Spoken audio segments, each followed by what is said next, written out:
In this podcast episode, we are going to take a look at principles of play and understanding what these are and how we can develop them through the constraint-led approach.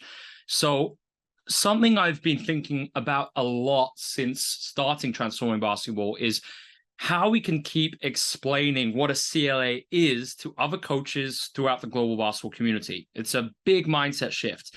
And I think that one of the kind of biggest barriers to not only understanding the CLA, but then implementing it in practice is the lens through which many of us approach offensive and defensive schemes in basketball.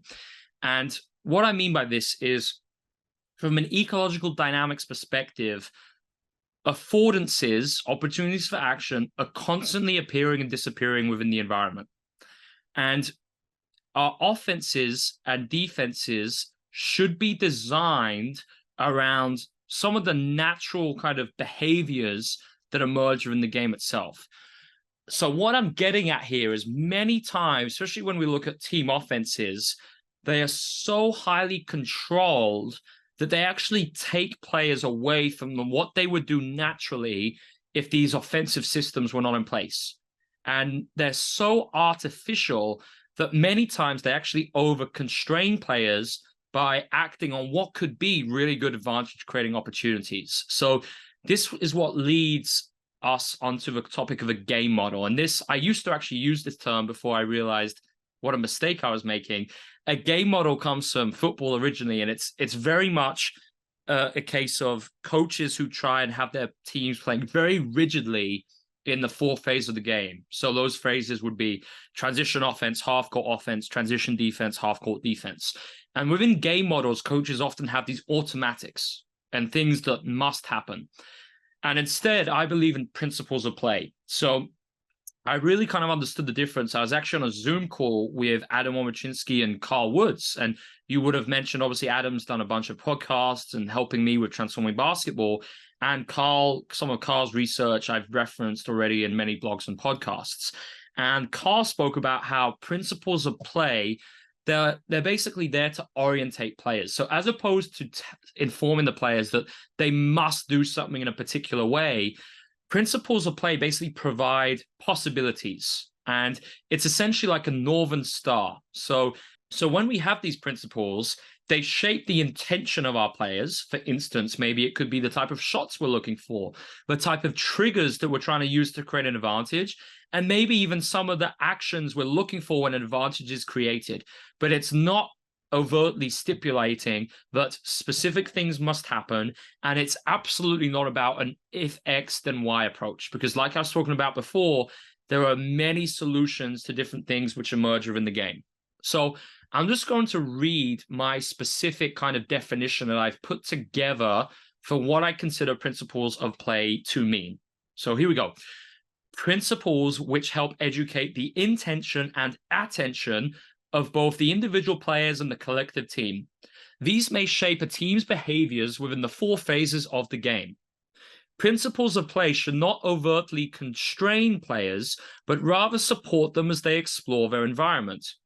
Examples of specific principles of play within half-court offense may include the concept of dominoes, for instance, converting advantages, using triggers, which are framed as opportunities to create advantages, and coverage solutions reframed within an ecological approach as attractive affordances which may appear when triggers are initiated. So that's an example of some offensive principles of play I have listed right there.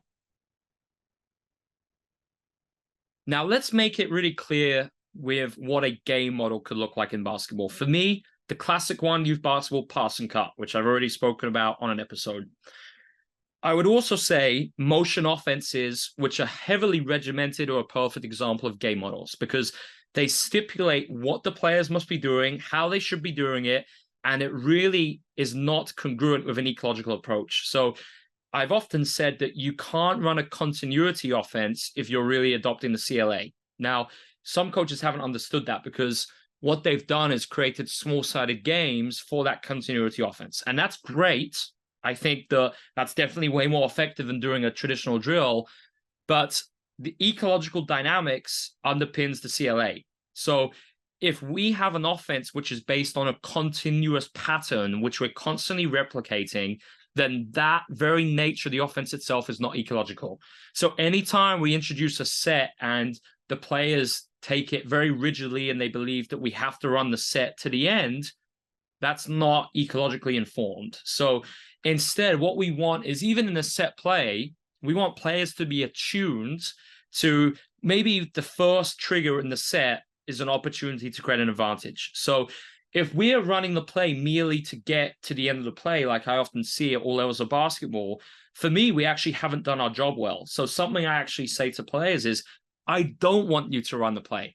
I want you to find affordances to go off script. And if you don't think an obvious one exists, then of course, then we get to the next part of the set. Now we have to make another decision. Can we break off script? If we can't, next part of the set. So the idea is we're breaking the defense down so that as we've run each trigger, the defense have gradually become more and more and more distorted. So it creates this momentous effect. So if we've done that well, by the end of the set, some type of advantage has existed and the set has achieved its goal. Often, however, I don't see that, because what happens? Well, players are running their sets as the coaches teach it 5-on-0. They're not deceptive. So the first part of the sets, it's obvious that they're not looking for advantages, but defense don't respect it. So, and sure enough, it gets to the last part of the set with the seconds winding down, 10 seconds or 10 seconds or less. And what do? We get a bad shot. So this is why I think it's so important, because I see this happening all the time at many levels. So we don't need motion and we don't need to rely on set plays. I still think we can use set plays on dead balls in a conceptual offense, because I think it could be a good opportunity to disorganize the defense if we run them creatively. But we don't need to be controlling offenses to coaches. This is the biggest kind of thing I want to leave you with today. And we've been left with this idea as a coach that we have to control offense and dictate what must happen. It's impossible. We're merely attempting to control the uncontrollable. So from my perspective, the players are the ones playing the game. So we have to let them make the decision. So by all means, we can support them a lot as the coach and we can influence them heavily, but ultimately we should not be calling everything, right? We need to give them autonomy because they're the ones playing the game. So for me, what's the alternative? Well, it all begins with understanding the concept of offense. And, while it's too simplistic to say to score, I consider the concept of offense to create an advantage, because as soon as we create one advantage, we are looking to extend that advantage until we score. Now, I don't believe we need to even distinguish between different advantage types. I just think it's unnecessary, regardless of whether that's small or big or different types of advantage in relation to what the defense are doing. I used to do that. And again, now it's not even needed. I just want to let players get used to appreciating whatever they think of an advantage is, understanding that moment that appears, we're just playing with our advantage concepts and we don't need a heavily structured offense. We are just playing with our dominoes concepts, which I got, of course, from Ross McMahon. So this means, we're looking to play with principles of play when an advantage appears to get a great shot. So naturally, this leads to the question, how can we develop attunement to get players recognizing advantages and critically converting them successfully? So firstly, shot selection. So when we have an advantage, ideally the advantage ends the moment we get a good value shot on our shot spectrum. And this is where I am now using the analogy of medals. So a gold medal is a free throw, a dunk, or a layup inside the smile.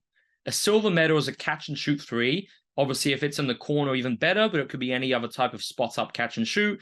And bronze medals are off the dribble threes and paint twos, but outside the smile. So those are the main medals we're trying to get, but most notably gold and silver. So we will only really settle for a bronze if maybe it's a great shooter on a team and that's a really good shot for them, or if we're kind of entering the dwindling stages of the shot clock. So this is an example of principles of play. And for me, it's a very influential task constraint, because something I've noticed just playing with a shot spectrum, I've noticed how much it's impacted the movement solutions of my players. They become far better finishing because they know they can't bail out with a floater or mid-range shot. So it's forced them to become incredibly adaptive, finding ways to get to the rim.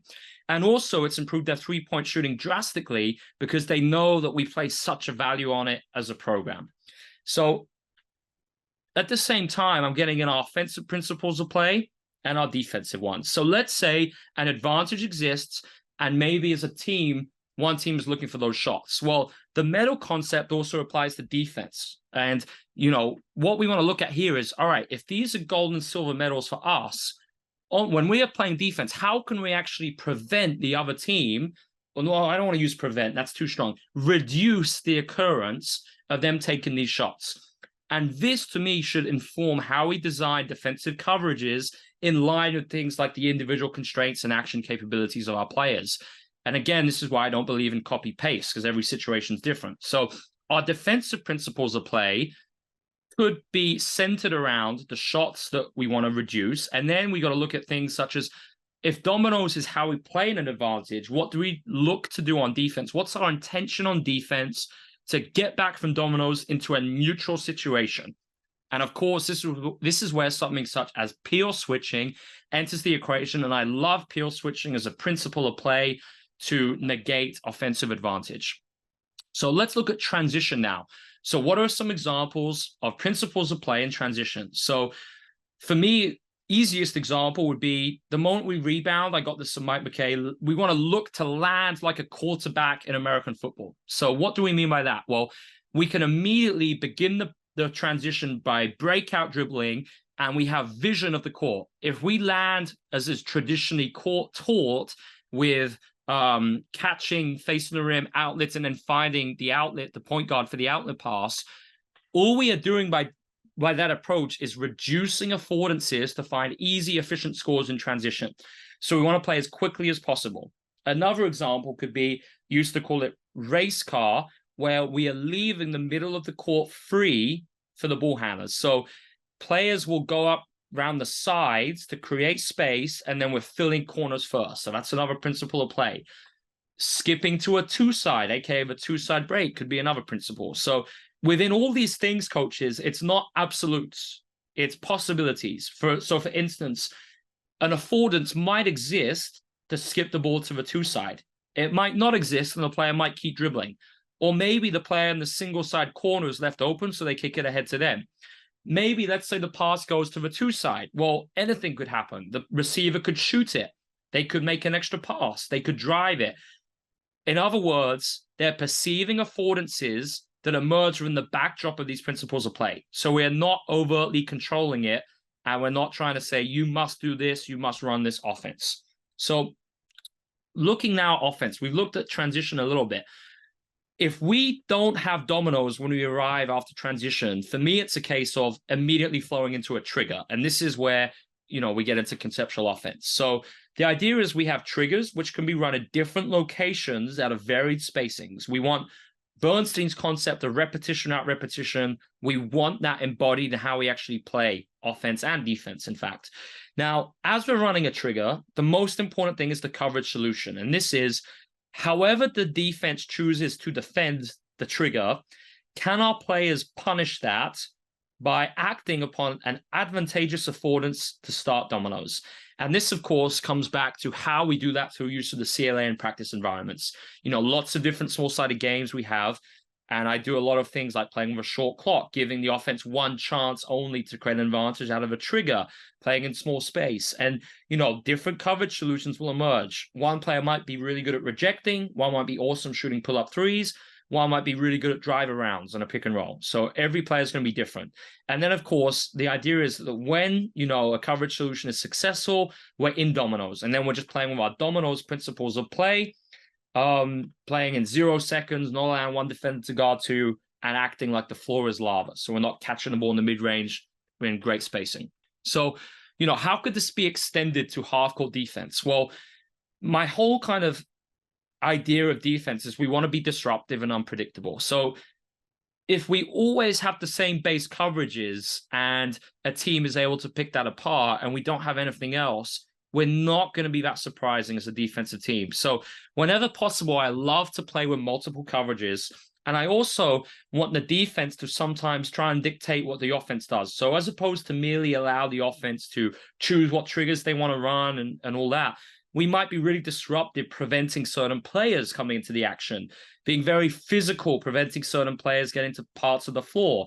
We might leave some players completely open and see how they respond. We might mix in some zones. So my whole idea is, instead of playing with stretches of the game where we're using the same defenses, we are constantly mixing different defenses. So that means, number one, the players have to be developed in a way where they can change coverages. And obviously, if you're not using the CLA, it's going to be impossible because the players just aren't going to be able to do it. In a CLA practice, it's easy. So changing coverages and then empowering them to change defenses regularly. So something, I used to do with my prep team is, the guys on dead balls would sometimes get to a zone, sometimes get to a junk, sometimes they play man-to-man, sometimes they do a random trap, sometimes on an inbound they double up. So what this meant was it was very unpredictable. And during the whole 40 minutes of a game, the offense never truly knew what type of defense they'd be seeing against, what type of defense they would be seeing. So of course, this is all within reason. You have to understand your players and your practice constraints. But I really think that we can do very creative things on the defensive end, which we haven't really seen yet, by relying on base coverages, etc. So biggest takeaway is, I've outlined principles of play in this podcast. Think about how you can apply these across a whole program. So maybe in a club, think about how you can have similar principles of play from under 12s to under 18s to seniors.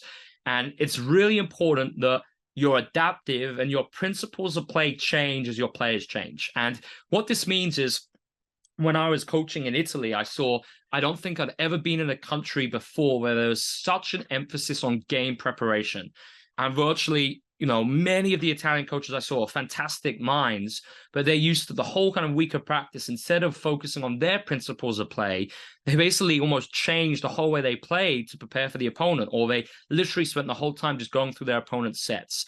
And for me, when we have principles, we don't need to do that, because all we're doing is, within each game, we're maybe going to a different area of our team's principles of play that maybe we haven't uncovered until we played a previous opponent that shared some similarities. Maybe if a team is doing something brand new or they got a whole new action, we frame it as, okay, guys, this is our new principle of play. So if we see this action again, this is maybe some options we have to defend it.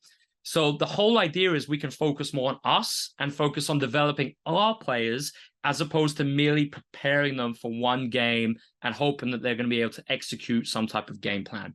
So I hope this episode helps and provides you with some takeaways on the importance of playing with principles of play, and see you on another Transforming Basketball podcast.